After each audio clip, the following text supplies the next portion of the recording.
name's Viv Cowley. I run a company called V-Moto. Hi, I'm Neville Lorimer. This is my Ducati Special, built by Viv Cowley at V-Moto. So this bike came about from my passion to do the Malle Great Mile back in 2017. I bought a bike which I thought needed a little bit of fettling to make it race ready for the rally. It turned out to be quite a different project, and I met Viv Cowley. We were introduced at Cassington Bike Night, which is a big bike festival in Oxfordshire. We were introduced by a mutual friend, and I was told Viv would be the man who could help me out. Little did I know, or Viv know at that time, quite how much work would be put into taking what I thought was an already finished bike into what we see before us now. Yeah, that turned into a monster, didn't it? Not literally a monster, but quite a project. So Nev brought me this bike as he bought it, very much as an unfinished project, stillborn to say the least. And it was only then that I got a real feel for what had to be done to achieve the tight deadline of about 3 or 4 weeks. Yeah. So that was up to when the bike was going to be taken away for the Great Mile. So it was really a case of assessing what we had and breaking it down into its base elements. So for me, it had to start with the frame, as there was some really nasty fabrication work that had been done on the rear. So it was right, let's go, let's get it down to the bare bones, and that's what we did. Nev came over, he helped me out. We had it all strewn all over my workshop floor. Yeah. I remember him scrubbing the engine with a brush and brake cleaner, trying to make the engine look pretty. We painted that all up, so that came up okay, didn't it? In a very short space of time. Yeah, I think that was a big learning point for me. My bike modifying up until this had just been bolt on, bolt off, go pick something out of a catalogue and unscrew something and screw something back on in the same place. I think my deadline of about 3 weeks to give Viv a bike and have it finished, I think was soon realise the enormity of the task. Massively, yeah. The bike was essentially stripped down to its component parts. I did my best with a wire brush to try and make things look pretty, while Viv did all the technical stuff to make it look as it does now. I mean, the saving grace was that it came with some core good bits. You know, the swinging arm. It had 848 forks. It had the 999 tank. It had a different seat unit to what you see on it now, but the building blocks were there in place. It had a radiator, it had a brand new, nicely fabricated radiator, and it was just a case of pulling it apart and assessing. And I sent Nev off to get some pictures off your websites and show me what he wanted, and that's where we really started with the project to get a true vision of what he was interpreting and what I would interpret out of what he wanted. Yeah. So we'll talk through some of the bits on the bike, I think, and tell you what's changed from that original incarnation of what it was when I first picked it up. Yeah, so when it came to me, like I said, it had some good base parts on it. We had the 848 forks. Actually took these all apart, stripped them out. I managed to convince Nev to have them black. He wanted them Larry gold, but I was slowly but surely persuaded him we were building a bike, not a gypsy caravan. So we went for black there. We got the real nice NCR yokes. They're beautiful as far as yokes go. The stanchions are black nitride, which is stock. The rotors, they're SPK Ducati items that we got from a place at Silverstone, wasn't it? My Bodywork's there, and so he's got proprietary top line brakes with the monoblock calipers, which you actually sourced in America, didn't you? I got the M4 calipers when I was away with work in America, so I picked a set of those. It had the original 848 ones on, but as soon as we were going all the way with it, I thought so the monoblocks with those rotors worked really well. Originally, this bike didn't have these wheels on. When it came to me, it had what did that? 999R magnesium front wheel and just a standard Ducati 5-spoke rear. And again, with persuasive powers, I managed to convince him that this bike needed spoke wheels. And really, there was only one place to go for that, and that's Kineo. The lead time on the wheels was about 8 weeks. It took. So I actually didn't have the wheels on for the Malle Great Mile. No, that's right. Actually, the wheels, the brakes came after the Malle Mile. On the run up to the Tobacco Dock show, we sort of did a revamp, didn't we? Yeah. So so that's the running gear at the front, pretty much sorted. We went radial calipers. You had to go that sort of proprietary top line stuff. Then we come to the headlight and the whole motor gadget display unit. So Nev bought again a proprietary, I would say budget item from eBay special. eBay special. Yeah. And then I made this cowl in here to house the display unit, which turned out kind of nice when it was all powder coated. It looks almost like it was born like that, which is always a good thing. Coming down on the mounting of the headlight, the mounting bracket itself is a loop that I made up with some bucket bushes and then mounted it on the front of the yoke.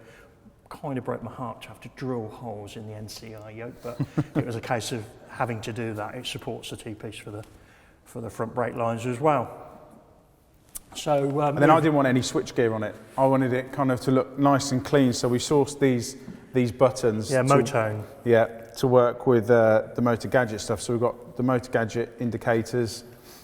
Pretty much all the electrics on it. It's got an M unit blue running the electrics. We went with keyless ignition with the M lock. Yep. So all the electrics, we wanted it to run and look really neat. I didn't want a lot of wires on it. Well, no, there was a lot of wires on it when I first gave it to you. There were a lot of wires on this bike. There was a rat's nest. A rat's nest of wires. And the whole wiring, I think it's fair to mention Richard Prowse of Motorcycle Wiring Specialists. He's done a top-line job, albeit that it put a rather large dent in Neville's pocket, but there you are. And something that I again, just a little thing of mine is when I'm building something like this, I'd hate seeing tie wraps going around the frame tube. So all of the wires there's little separate saddles that I made that are welded on the back of the tubes. So all the wiring Richard split into two parts. You've got in effect two looms. You've got the main loom which does all of the engine control up into the ECU, which is situated in the seat unit. And then you've got the nuts and bolts of the bike, i.e. the lights, the indicators, the horn, all of those parts. They were separated into two separate looms. Another little hiccup when we were looking at where to put the battery, because although we've opted for that different seat unit to the one that Nev brought the bike to me with, there wasn't going to be room in that seat unit for a battery, given that this runs on an old style Ducati ECU, which is a fairly big unit, and there just wasn't room up there. So we opted and put the battery there. I made a little aluminium tray and it's mounted in there. There's plenty of airflow going over it. People often pick up, oh, it must get too hot there. Well, to be fair, it's in good direct line of airflow, and even if the bike's going slow, there's a fan that's going to kick in. It's fine, we haven't logged temperatures or anything, but I'm fairly confident that it's all good, and it's never showed a problem. Moving back, we've got this 999 tank, a really nice tank, but in conjunction with the Dummy Racer seat unit, there was a major sort of hiccup here, wasn't there? Getting that shape to match the 999 tank, because a 999 tank has a large cut-out area there for the stock seat to come into. So I did some steel work in there and welded that in, and then the painter lost the rest of it. So with reference to the paint, this was done by my pals up at Normandale's in Daventry. No decals on this tank or seat unit. These are all hand-cut stencils. Thank you, Neville, for letting me put that on there. And the white stripe just hankers after the days of Ducati racing with a Paul Smart bike and that sort of thing, where you used to be able to see the fuel level through a fiberglass tank. While we're up here, I forgot to mention, the yokes, triple trees, NCR, top shelf stuff. Not donated, but came from Bradley Smith from his parts bin in his shed. So thanks, Bradley, and there we go, another quality item. And again, the seat unit kind of dictated the shape of the subframe. So the frame was cut off here originally, and it had some horrendous fabrication here. I think it had been welded with a spade or something like that. But yeah, so the subframe goes up and supports all the ECU and the other electrical relay blocks and things that are situated back there. And it also doubles up for the rear mount for the tank, which maintains its rubber mounting as it would do on a 999. These are another special I brought. I found a set of a Gillies rear sets. These are actually off a 916. I bought them to Viv again. It was something that I just thought we could just bolt on. Can we just bolt those on? Can we get, these are the rear sets I found. Can we fit those on? And actually, I don't think an ST2 was ever designed to have rear sets put onto it. And again, a stock ST2 frame would have finished on that engine fixing point there. There wouldn't have been any of this. In the past, I've built some single-sided swinging arm monsters, older generation, mid-90s bikes. And whenever you run a single-sided swinging arm in a configuration like this, as Ducati run it, you need that 8-rigger support for the arm, because by virtue of a single-sided arm, there's a huge bending load goes on in that swing arm pivot. And without the support, you'd end up junking the cases. It would crack the crankcases. So this tube not only doubles up to give the swinging arm the support that it requires, but of course it gives it the mount for the footrest, and it's a nice little bar mounted on there, welded with some lightning holes in it. And it worked out quite well. It was going to be close with the exhaust, but hey, that's the way. That's the nature of the beast. Well, we had to space these out, didn't we? At first, we had the rear sets on, and then once the exhaust was fabricated, we needed to space those rear sets out to take that big pipe. Yeah, which is my favourite bit of the bike. He keeps going on about this pipe. So this I'll explain it succinctly rather than Viv reminiscing over his Le Mans days. This bit of pipe here is actually an exhaust section off a Jaguar XJR14 Le Mans car. As I remember, it's the old silk cut Jaguar Le Mans race car. So this is actually a section. Yeah, this is bit of history. This is my own bit of Le Mans car on my bike with the Lamba Boss that would have they would have taken the readings from on the Le Mans car. And fortunately, Viv had it rattling around in a drawer. And I mean, out of all the trick bits and the electronic trickery and gadgetry, I think it's fair to say this is my favourite bit. I've got my own little piece of Le Mans history on my bike, so that's a favourite bit of mine. While we're on the subject of exhaust, so when it arrived, it had a really nasty silencer down here. And so Nev goes away and he comes back with a photograph of the then just released Superleggera Ducati, which had a very similar style. I won't say the same. It's far more complex than the one I've made. And then he turns out, I said, what are we going to do about silencers? He said, oh, no, I've got that all in hand, I'll get the silencers. So he arrived one day at my shop. These. I said, well, it's a silencer, that's a silencer. Yep, that's what I want. So that's what he's got. So these are off a Moto2 race bike. There was obviously a longer section of pipe here. A friend of ours raced in Moto2 and was able to get a couple of these. And obviously on a Moto2 bike, they were only single-sided. They didn't have a twin exhaust system. So Viv, again, something that Viv, can you just bolt these on, ending up Viv grinding lugs off, polishing, reshaping to make it look like they were, they were sided. It was only ever made to bolt on the right-hand side of a motorbike, not onto the left-hand side. So, the swinging arm, Nev? Yes, the swinging arm S4RS. That was one of the bits that was already on the bike when we first got it. It's been cleaned, it's been polished. We had it in Viv's blaster, getting it all nice and clean. It was in a far worse state of repair than it is now. The sprocket, this is the second iteration. When we had the standard wheel on it before, I had a Renthal one, bought a Renthal sprocket carrier. But then when we went with the Kineo wheels, I wanted to keep that red and black anodized theme. So got the sprocket, the carrier, anodized nut, everything all from AEM, which I think it's not too in your face. It's quite subtle and finishes off the back of the bike with the wheels nicely. Yeah, it's a good continuation of the hub to rim. The red and black, like you say. Yeah, and then I had to get a bit of gold in with the shock. Viv wouldn't let me have, he wouldn't let me have gold forks, so I had to go for a gold suspension. And I don't know, for me, Öhlins was the place to go. Viv, another one of Viv's contacts is Andy Dawson. Yeah, Andy Dawson works for Öhlins and helped us out with that. So we had this shock built, spring set up for my weight. It was a little bit soft before for me, so we got rid of the stock shower unit and put the Öhlins unit in. And for me, the bike handles fantastically.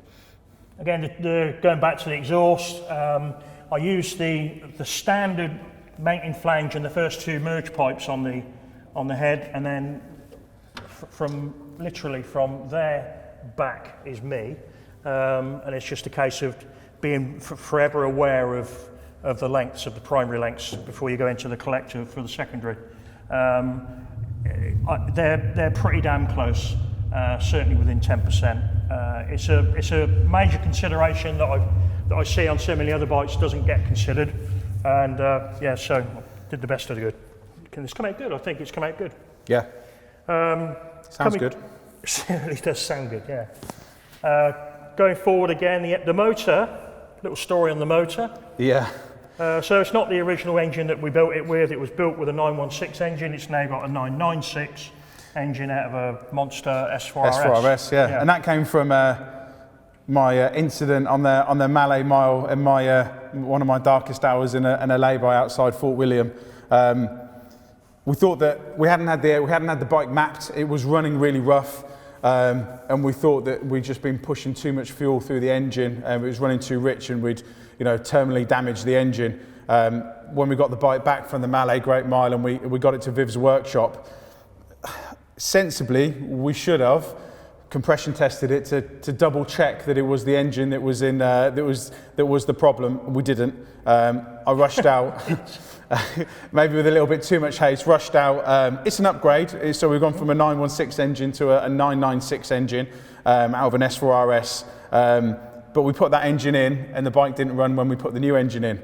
So we did what we should have done in the first place and checked the fuses and the relays, and it was actually the fuel pump relay that had failed. The original engine that we took out was absolutely fine. So yeah, so me breaking down in a Fort William lay-by was down to a fuel pump relay rather than anything mechanical. So I've got a 916 engine sat on the shelf ready for the next project in Viv's workshop. So yeah, we'll see what happens with that. Yeah, right. Coming on to the more detailed stuff, major problem on a water-cooled Ducati is the water pipes. You see, especially when you start taking the clothes off, i.e. the fairing, and have the engine out to show. So most people would just go ahead and get a nice set of Samco hoses. This had a lovely set of bright red in your face Samco hoses. So again, Neville gave me the thumbs up to do what I felt it needed. So I've made the water pipes on this in aluminium. So they're all made out of aluminium and then powder coated black. And they have these couplings which are from the aircraft industry actually. They're called a Wiggins clip. Wiggins written on it. And they're actually, in the aircraft world, they're known as a fluid transfer coupling.